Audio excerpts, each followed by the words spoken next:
सुप्रभात, आप सभी का स्वागत है आपके सेहत से जुड़े खास कार्यक्रम योगा टाइम में, जहां होती है आपके अच्छे सेहत की बात और साथ ही रखते हैं आपके ग्लैमरस लुक का भी ख्याल।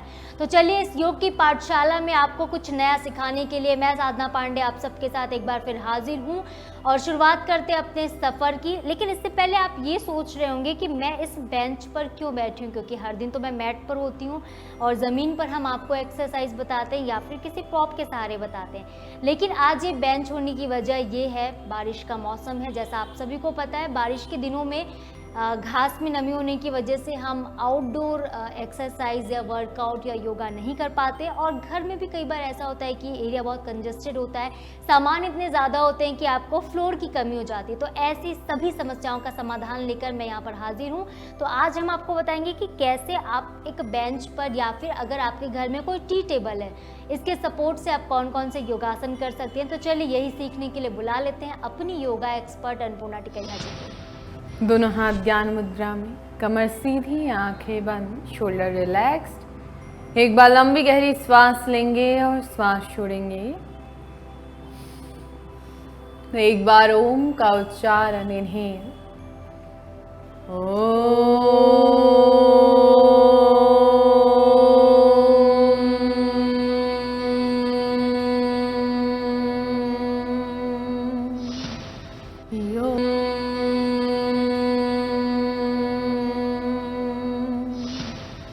योगेन चित्तस्य परेण वाचा मलं शरीरस्य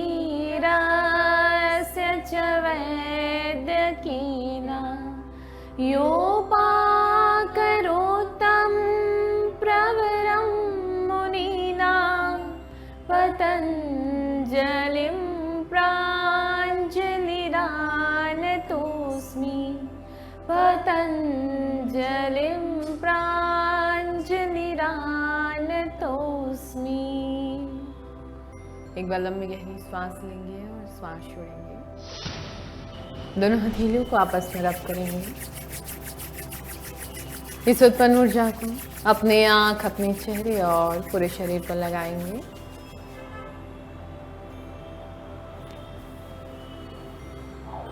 धीरे से आंखों को खोलेंगे एक मीठी सी मुस्कान के साथ। हरिओम। अन्नपूर्णा जी, आपका बहुत बहुत स्वागत है योगा टाइम में। तो चलिए अन्नपूर्णा जी, आज हम अपने दर्शकों को इस बेंच के सहारे योगासन बताने वाले हैं। आपकी योग की पाठशाला में एक नया अध्याय आज जुड़ने वाला है, तो इसमें बहुत सारी चीज़ें आज हम सीखेंगे ही। लेकिन इसके साथ पहले ये जान लेंगे कि आप हमें ये बता दीजिए कि किन लोगों के लिए आज जो आसन हम करने वाले हैं वो फ़ायदेमंद है, और ऐसे कौन कौन से लोग हैं जिन्हें आसन नहीं करने चाहिए, जिन्हें बेंच पर बैठने से या फिर आसनाओं का अभ्यास करने से बचना चाहिए या फिर खास सावधानी रखनी चाहिए। साधना जी, जैसे कि आज हम बेंच से तो बहुत सारे ऐसे आसन करेंगे, लेकिन हम हर आसनाओं के साथ उसकी सावधानियां बताएंगे, क्योंकि कुछ कुछ ऐसे आसन हैं जो हाई ब्लड प्रेशर वालों के लिए रिस्ट्रिक्टेड भी रहेगा, जिनको हृदय संबंधी समस्या है या फिर जिनको साइटिका की समस्या है या फिर जिनको स्लिप डिस्क की समस्या है, ऐसे लोगों के लिए कुछ कुछ आसन में रिस्ट्रिक्शन रहेंगे, लेकिन कुछ कुछ आसन उनके लिए काफ़ी फ़ायदेमंद होने वाले हैं। तो आज मैं आपको बताते जाऊंगी और साधना जी हमें डेमोन्स्ट्रेट करेगी। जी साधना जी, और दर्शकों को एक चीज़ ज़रूर कहना चाहूँगी, अगर वे टी टेबल इस्तेमाल कर रहे हैं या टेबल का, तो ध्यान रखेंगे वे थोड़ा हैवी हो। अगर हल्के टेबल से करेंगे तो कहीं कहीं होता है कि हल्केपन होने के कारण उनका अगर वज़न ज़्यादा है, टेबल का वेट कम है, तो उसमें काफ़ी बैलेंस बनाना मुश्किल हो जाता है। कहीं वे गिर गए तो इस चीज़ का वो काफ़ी सावधानी पूर्वक। तो ज़रूरी कि टेबल बिल्कुल ज़मीन से सटा हुआ हो। आप ध्यान से देख लें, जो आपको कंफर्टेबल अगर मिल रहा है तो ही आप करें। आप ज़बरदस्ती, कई लोग ऐसे होते हैं कि जो टीवी पर देख के सिर्फ करने की कोशिश करते हैं, तो ऐसे लोग सावधानी रखेंगे। चलिए, इस प्रकार से आप पहले घुटने में आ जाएंगे, फिर दोनों हाथों को ज़मीन पे रखेंगे। देखिए, इस प्रकार से प्रॉपर हथेली आपकी ज़मीन पर होनी चाहिए। बहुत सारे ऐसे लोग होंगे जैसे उंगलियों का इस्तेमाल करते हैं, तो ध्यान रखेंगे आपको पूरे हथेलियों का इस्तेमाल करना है। फिर एक एक करके आपको अपने पैरों को बेंच पे रखना है या फिर आप टी टेबल पर भी रख सकते हैं। देखिए, इस प्रकार से प्रॉपर पैरों को रखना है। हल्की सी उंगली अंदर की ओर कर लेंगे, पैरों की उंगली अंदर की ओर। देखिए, इस प्रकार से, ताकि आप पैरों पे ग्रिप बना सके। अब यहाँ पे देखिए, थोड़ा पहले कमर को फ्री कर लेते हैं, फिर इसके बाद हम आगे आसनाओं की ओर चलेंगे। श्वास छोड़ते हुए अधोमुख स्वनासन में आना, हिप को ऊपर उठाना है। देखिए, इस प्रकार से, और अपने हेड को अंदर की ओर डालना है। फिर वापस से श्वास भरते हुए सामने की ओर जाएंगे, ऊपर देखेंगे। इसमें आपके हाथों पे और कमर पे काफ़ी प्रेशर आता है, तो बहुत ध्यान रखेंगे। जिनको स्लिप डिस्क की समस्या है वे भी काफ़ी सावधानी पूर्वक करेंगे, बाकी उनके लिए बैक बेंडिंग काफ़ी फायदेमंद आसन है। चलिए एक्सेल, इनहेल एंड होल्ड करेंगे यहीं पर कुछ समय के लिए, कुछ श्वासों के लिए। ऊपर देखेंगे, शोल्डर पीछे लेंगे, चेस्ट बाहर, ताकि आपके कमर पे अच्छे से प्रेशर आए, आपके जो बैक है वे अच्छे से फ्री हो। आप एक्सेल, अधोमुख स्वनासन। अच्छे से अपने हिप को उठाने की कोशिश करेंगे, जितना हाथ सीधा कर सकते हैं, हेड को अंदर ले जा सकते हैं, ले जाने की कोशिश करेंगे। चलिए इस प्रकार से आप अधोमुखा में होल्ड करेंगे कुछ श्वासों तक के लिए। 1 4 5। चलिए धीरे से पैरों को नीचे लेकर आएंगे, एक एक कर कर। देखिए आप शशांक आसन में कुछ समय के लिए रिलैक्स करेंगे। इसके साथ ही हाथों में भी काफ़ी खिंचाव आया है, तो मे भी लोगों के भी हाथ जो होंगे थोड़े से वो हो गए होंगे, अटक गए होंगे जी। चलिए मुस्टिका बंद, रोटेट करेंगे।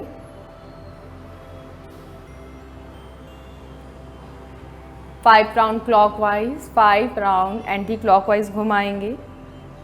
जी अन्नपूर्णा जी, इसके साथ जैसे हमने कहा था थोड़ा डिफ़िकल्ट है, तो ऐसे लोग जिनको सावधानी रखने को कहा गया है और जितने कर भी रहे हैं तो पूरी अपनी जितनी आपकी कैपेसिटी है आप उतना ही करेंगे।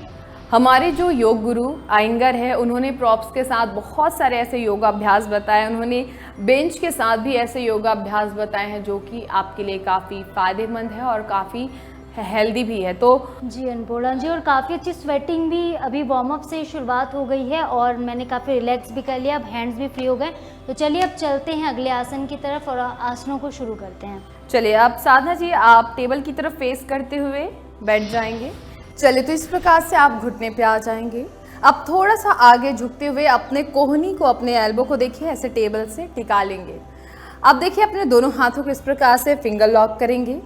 अब अपने हिप को बाहर ले जाते हुए, हेड को ऊपर उठाते हुए अपने चेस्ट को नीचे की ओर पुश करेंगे। देखिए इस प्रकार से आपको चेस्ट को पुश करना है, तो पूरा प्रेशर आपके शोल्डर पे आएगा, आपके चेस्ट पे आएगा, आपके कमर पे आएगा। जैसे कि हम कैट एंड काउ पोज करते हैं, मार्जरी आसन, तो उसमें जिस प्रकार से आप अपने हेड को उठाते हैं, हिप को उठाते हैं एंड स्टमक को नीचे लेकर जाते हैं, यानी कि अपने बैक पर आंच बनाते हैं, वैसे ही आपको इस पोजीशन पर करना है। चलिए कुछ समय के लिए यहाँ पर होल्ड करेंगे। चलिए थोड़ा चीन को और उठाने की कोशिश। साधना जी, मैं समझ सकती हूँ थोड़ा गले पे प्रेशर आता है, लेकिन जिनको थायराइड की समस्या है उनके लिए भी आसन काफ़ी फायदेमंद है, क्योंकि हमारे गले पे भी बहुत ज़बरदस्त प्रेशर आता है इस आसन के माध्यम से, जो कि आपके थायराइड ग्लैंड को, थायराइड को कंट्रोल करने के लिए काफ़ी फायदेमंद है। चलिए धीरे से वापस, फिर उसके बाद तुरंत जाएंगे शशांक आसन में, आराम से वापस आएंगे। चलिए उसके बाद जाएंगे शशांक आसन में। एक बार लंबी गहरी श्वास लेंगे और श्वास छोड़ेंगे। Take a deep inhale and exhale 1 time. जी अन्नपूर्णा जी, तो इस आसन को करने के बाद शोल्डर पे भी काफ़ी प्रेशर आया है, मे भी बहुत लोगों का ऐसा शोल्डर खिंच गया होगा, डिसलोकेट भी हो सकता है, तो इसको भी थोड़ा सा फ्री कर लेते हैं। बिल्कुल, आप थोड़ी देर के लिए स्कंद चक्र कर लेंगे। देखिए श्वास भरते हुए एल्बो को पीछे ले जाएंगे और श्वास छोड़ते हुए एल्बो को सामने की ओर। चलिए अब इसी को अपोजिट घुमाएंगे, एंटी क्लॉकवाइज। चलिए रिलैक्स, एक बार पुनः लंबी गहरी श्वास लेंगे और श्वास छोड़ेंगे। चलिए अब आप घुटना सीधा कर लेंगे। चलिए, तो काफ़ी लोगों को काफ़ी अच्छा प्रेशर फील हो रहा होगा, इसके साथ ही अच्छी स्वेटिंग भी हो रही है, और कहते हैं जब स्वेटिंग होती है तो जब पसीना शरीर से निकलता है, इसके साथ ही आपके शरीर का जो फैट होता है वो भी निकल जाता है। तो चलिए अन्नपूर्णा जी अगले आसन की तरफ चलते हैं। चलिए, तो अब अपने पैरों को देखिए इस प्रकार से ओपन करते हुए खड़े हो जाएंगे, पैर की उंगली अंदर की तरफ। चलिए अब यहीं से दोनों हाथ ऊपर उठाएंगे, एल्बो एकदम सीधा कान से चिपकाते हुए रखने की कोशिश, चिन ऊपर उठाएंगे, श्वास छोड़ते हुए नीचे जाएंगे और हाथों को टेबल के ऊपर रख लेंगे। देखिए फिंगर टिप्स जमीन पे। साधना जी एक स्टेप आगे आएंगे। चले, वेरी गुड। सामने देखेंगे, चेस्ट को अंदर की ओर पुश करने की कोशिश करेंगे। ध्यान रखेंगे एल्बो आपको कोहनी नहीं मोड़ना है और ऊपर की ओर ज़्यादा से ज़्यादा देखने की कोशिश करना है और स्पाइन को अंदर की ओर ढकेलना है ताकि आपका चेस्ट अच्छे से नीचे की ओर फैले, कमर पे काफ़ी अच्छे से आर्च बने। तो आपको कोशिश करना है। घुटना ध्यान रखेंगे, घुटना एकदम सीधा होना चाहिए। आपको घुटने को लॉक करके रखना है। ध्यान रखेंगे घुटने को ढीला नहीं छोड़ना है, नहीं तो आपके घुटने के मसल्स पे कहीं स्ट्रेन आ सकता है, पेन आ सकता है। इसलिए आपको इस चीज़ का ध्यान रखना है। घुटना एकदम सीधा हो, पैर की उंगली अंदर हो। आप जब टेबल पे रख रहे हैं या टी टेबल पर रख रहे हैं तो जो आपका हाथ है, फिंगर टिप्स इस प्रकार से यूज़ करेंगे ताकि आप अपने चेस्ट को नीचे की ओर प्रेस करें, कमर पे आर्च बना सके। चीन ऊपर उठा के रखेंगे, ध्यान रखेंगे गर्दन नहीं झुकाएंगे। जिनको सर्वाइकल की समस्या है ऐसे लोगों के लिए भी आसन काफ़ी फ़ायदेमंद है, लेकिन जिनको स्लिप डिस्क की समस्या है ध्यान रखेंगे उनको ये आसन नहीं करना है, फॉरवर्ड बेंडिंग नहीं जाना है। बाकी से हर वर्ग के लोग कर सकते हैं। जिनको हाई ब्लड प्रेशर या हृदय संबंधी समस्या है ध्यान रखेंगे वे सिर्फ 5 से 10 श्वासों तक ही इस आसन में होल्ड करेंगे, लंबे समय तक नहीं करेंगे क्योंकि इसमें कहीं ना कहीं प्रेशर हमारे चेस्ट और हेड की तरफ आता है। तो आपको थोड़ी सावधानी रखनी है। अगर सांस फूल रही है तो आपको तुरंत वहीं पर वापस आ जाना है। आप ज़्यादा बियॉन्ड कैपेसिटी जाने की कोशिश नहीं करेंगे। चले धीरे से साधेंगे, रिलैक्स करेंगे, नीचे ही चले जाएंगे। अपने पैर के काफ मसल पकड़ेंगे, एंकल पकड़ेंगे और अपने हेड को नीचे की ओर खींचने की कोशिश करेंगे। आपकी जो दृष्टिकोण है अपने पैर के अंगूठे पर रखेंगे। चले धीरे से वापस एक बार लंबी गहरी सांस लेंगे और सांस छोड़ेंगे। चलिए साधना जी, तो आप सबसे पहले टेबल पर बैठ जाएंगे। दोनों हाथों को इस प्रकार से आप देखिए, पहले आप अपने बेंच पर रखेंगे, फिर हिप ऊपर उठाएंगे। अब धीरे धीरे एक एक स्टेप करके अपने पैरों से आगे बढ़ते जाएंगे। देखिए इस प्रकार से। चले पैर को और नीचे ले जाएंगे जितना ले जा सकते हैं, बट ध्यान रखेंगे आपको पीछे भी बैलेंस बना के रखना है। चलिए अब हेड को नीचे कर लेंगे।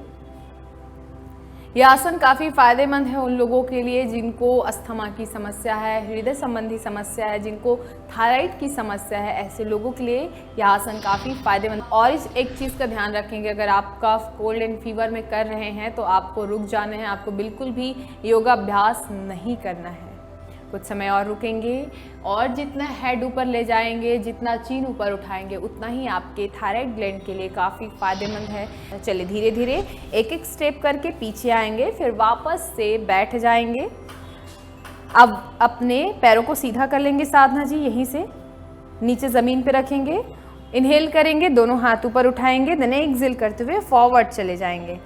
पश्चिमोत्तानासन, जैसे कि हम बैठकर ज़मीन पर करते हैं, आज इसे हम टेबल पर कर रहे हैं।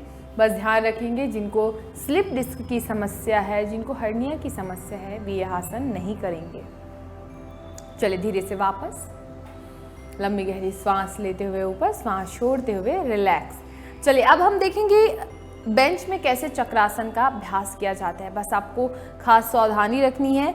एक तो पहले अगर टी टेबल में कर रहे हैं तो आपको शायद उसमें करते नहीं बनेगा, लेकिन जो बेंच में कर रहे हैं, बहुत सारे ऐसे स्कूली बच्चे हैं जिनके मतलब स्कूल में भी हम इसका अभ्यास कर सकते हैं। बहुत सारे ऐसे टीचर होंगे साधना जी जो स्कूलों में योगा करवाते होंगे, एक्सरसाइज, तो हम इस टेबल से काफ़ी अच्छा योग कर सकते हैं। जी, वैसे भी अन्नपूर्णा जी आजकल योग जो है हमारे जीवन का हिस्सा बन गया, बच्चे से लेकर बूढ़े तक इसे अपना रहे हैं। तो ऐसे में स्कूलों में भी योग का विशेष अभ्यास भी कराया जाता है, योग टीचर रहते हैं। तो ये जो टेक्निक है ये उन टीचरों के लिए भी काफ़ी कारगर हो सकती है, उनके काम की हो सकती है, क्योंकि स्कूलों में बेंच जो होती है बहुत ईजिली अवेलेबल है। बच्चों के जो ये क्रोध है, अग्रेशन है, इसको भी हम कैसे सही कर सकते हैं, योग से उनका जो मानसिक संतुलन होता है कैसे हम बिठा सकते हैं, इसके ऊपर भी अगले हम एपिसोड बनाने वाले हैं। तो चलिए फिलहाल आज हम अगले आसन की तरफ चलते हैं। अब देखिए अपने हिप को थोड़ा नीचे ले आएंगे। चलिए अब यहीं से धीरे से स्मूथली आपको नीचे लेट जाना है। देखिए इस प्रकार से लेट जाना है, एक एक करके हाथों को ज़मीन पर रखना है। अब अपने हेड को पूरा ढीला छोड़ देना है और अपने हाथों को पीछे की ओर इस प्रकार से रोटेट कर लेना है। देखिए इसमें काफ़ी आपके कमर पे आपको दबाव बनेगा, काफ़ी चेस्ट पे प्रेशर आएगा। बस ध्यान रखना है जिनको हृदय संबंधी समस्या है, जिनको हाई ब्लड प्रेशर की समस्या है, वे बिल्कुल भी आसन नहीं करेंगे। और जिनको सीवियर स्लिप डिस्क है वे भी आसन नहीं करेंगे, क्योंकि इस आसन के दौरान काफ़ी हमारे कमर पे प्रेशर आता है। तो आपको इस चीज़ का खास ध्यान रखना है। जिनको पेट की सर्जरी हुई है या हर्निया की समस्या है उनको भी आसन नहीं करना है। और जिनको साइटिका की सीवियर समस्या है वे भी यह आसन नहीं करेंगे। चलिए थोड़ी देर और रुकेंगे साधना जी। चलिए धीरे से वापस आएंगे, लंबी गहरी सांस भरेंगे। चलिए धीरे से वापस। चलिए अब वापस यहीं से फॉरवर्ड बेंडिंग जाएंगे, लंबी गहरी सांस लेंगे और सांस छोड़ते हुए नीचे जाएंगे।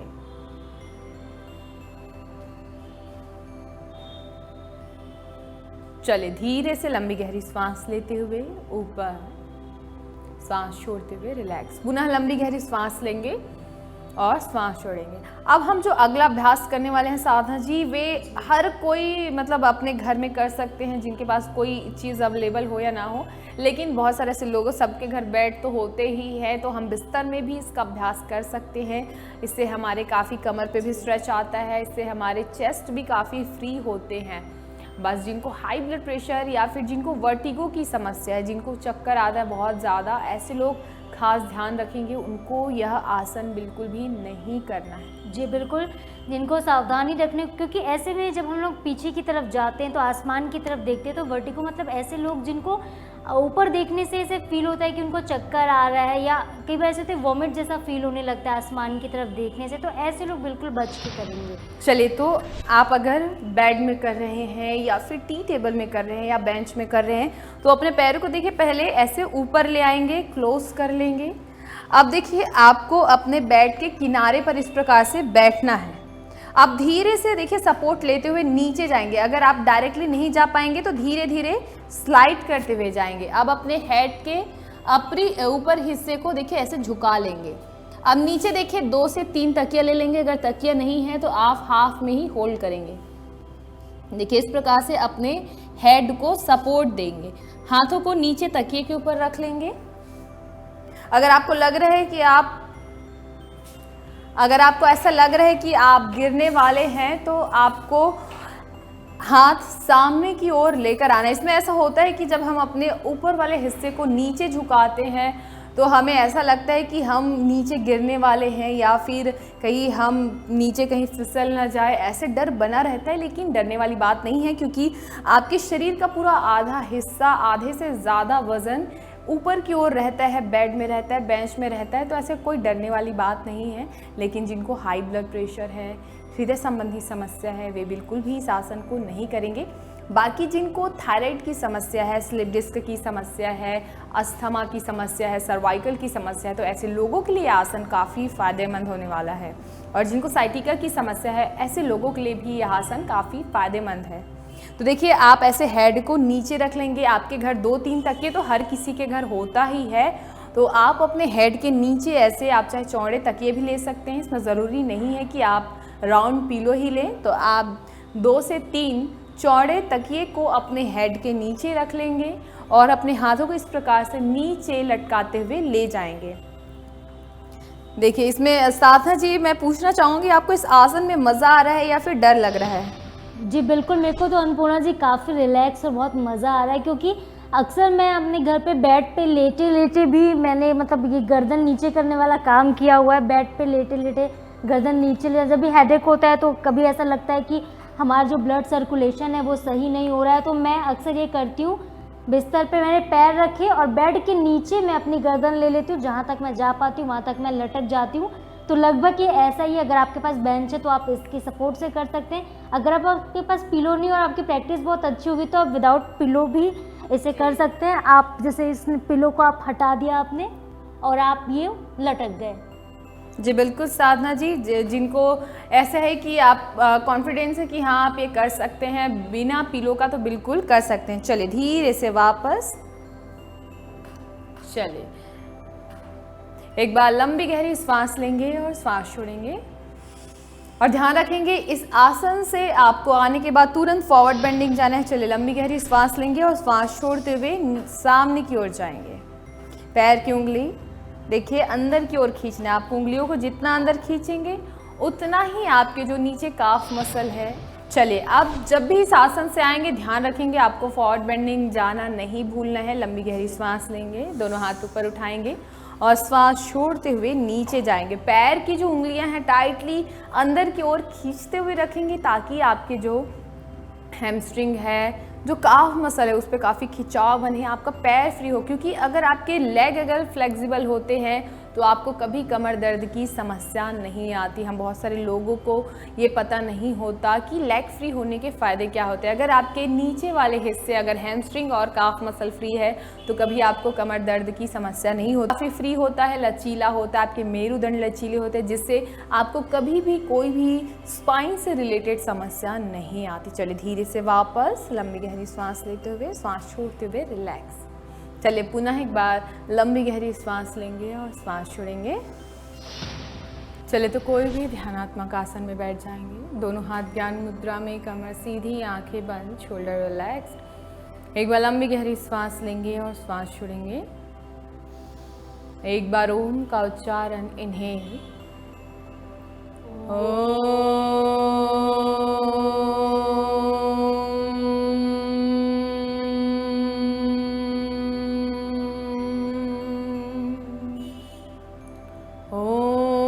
शांति शांति शांति सर्वारिष्टस्तु शांतिरभवतु।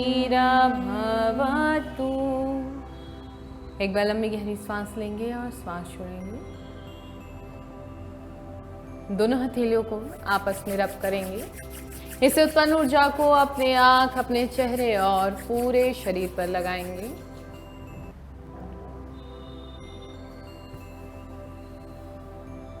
धीरे से आंखों को खोलेंगे एक मीठी से मुस्कान के साथ। Thank you. हरिओम। गीता में भी योग के लिए लिखा है कि योगा कर्मसु कौशलम, यानी योग से आपके कर्मों में कुशलता आती है। तो फिर क्यों ना आप योग को अपनाएं, योग करें, निरोग रहें, स्वस्थ रहें, मस्त रहें। उम्मीद है आज का एपिसोड आपको बहुत अच्छा लगा होगा और काफ़ी कुछ आपको सीखने को भी मिला होगा। इस तरह के नए नए एपिसोड्स के लिए, नए नए योगासन सीखने के लिए देखते रहिए हर सुबह 6 बजे IBC 24 पर योगा टाइम पर हमारे साथ बने रहिए और जुड़े रहिएगा। फिलहाल के लिए मुझे अन्नपूर्णा टिकरिया जी और कैमरा पर्सन संजीव सिन्हा को दीजिए इजाज़त। कल फिर मुलाकात होगी नए एपिसोड में, तब तक के लिए नमस्कार।